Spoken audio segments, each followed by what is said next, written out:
एक सुनसान गांव के किनारे स्थित एक प्राचीन हवेली में सदियों पुरानी एक काली किताब छिपी हुई थी, जिसके बारे में कहा जाता था कि इसमें भूत प्रेतों की आत्माएं बंद है।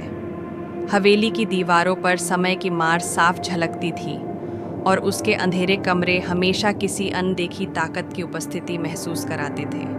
गांव वालों में कई तरह की कहानियां प्रचलित थीं।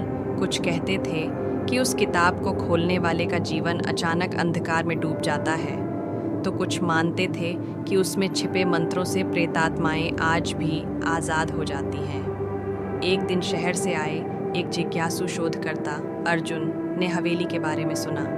उसकी उत्सुकता उत्तक के भीतर धीरे धीरे बढ़ती गई और उसने तय किया कि वह इस रहस्य को उजागर करेगा। हवेली में कदम रखते ही उसे एक अजीब सी ठंडक ने घेर लिया। धूल से ढके कमरे में उसे एक पुराने वराज में रखी एक मोटी काली किताब नजर आई, जिसके कवर पर अजीब सी लकीरें और गूढ़ चिन्ह खुदे हुए थे। कहते हैं कि जिस विमगाव की बाहरी बनावट जिरानी स्याही जैसी थी, उतनी ही गहरी उसकी रहस्यमयी कहानी भी थी। अर्जुन की जिज्ञासा ने उसे सावधानी के साथ किताब खोलने पर मजबूर कर दिया। जैसे ही उसने पन्ने पलटे, एक झकझक सी हवा चलने लगी और कमरे की दीवारों से धीमी चीखी फुसफुसाहट की आवाज़ें आने लगीं। पहली ही पश्ते पर अजीबोगरीब चित्र और मंत्र अंकित थे, जिन्हें पढ़ते ही उसके मन में एक अजीब सी बेचैनी सना गई। उसे महसूस हुआ मानो किसी प्रेतात्मा की पीड़ा उसके भीतर उतर आई हो। उस रात अर्जुन ने ख्वाबों में अनगिनत भूतिया चेहरों और उम्रिन आत्माओं को देखा, जो उसे अपनी ओर खींचते चले आए।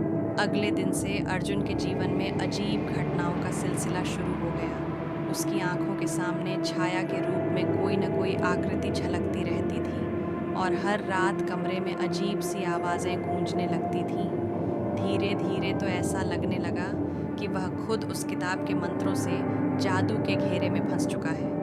उसने कई विद्वानों और स्थानीय पुजारियों से सलाह ली, जिनमें से एक ने बताया कि यह काली किताब एक प्राचीन तांत्रिक द्वारा रची गई थी, जिसने अपनी शत्रुओं की आत्माओं को इसमें कैद कर लिया था। कहा जाता था कि जो भी इस किताब की शक्तियों को समझने की कोशिश करेगा, वह स्वयं उस अंधकार में खो जाएगा। अर्जुन ने तय किया कि वह इस श्राप को तोड़कर आभाओं को मुक्त करेगा। उसने एक पूर्णिमा की रात, जब चांद अपने चतन पर था, हवेली में फिर से प्रवेश किया। एकांत में, गहरे अंधेरे और तेज हवाओं के बीच उसने पन्नों में लिखे मंत्रों का उच्चारण शुरू किया। जैसे ही उसने अंतिम शब्द बोलना चाहा, कमरे में तेज बिजली की चमक हुई और सारा वातावरण कंपाने लगा।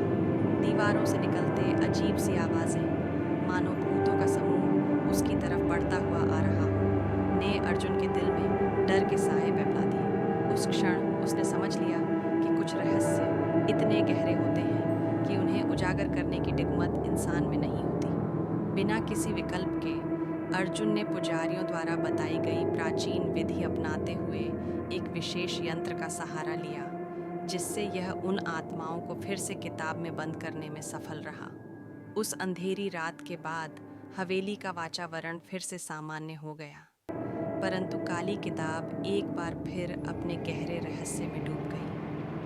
गांव वालों के बीच यह कहानी पीढ़ियों से सुनाई जाती है कि एक बार जब काली किताब खुल जाती है, तो भूत प्रेतों का राग छा जाता है और जो भी उस रहस्य में उतरने की कोशिश करता है, वह स्वयं एक भूतिया किस्से का हिस्सा बन जाता है। आज भी कहते हैं कि हवेली में रात के सन्नाटे में कभी कभार वह किताब अपने पन्नों को धीरे धीरे पलटती है, मानो किसी खोई हुई आत्मा की पुकार सुनाने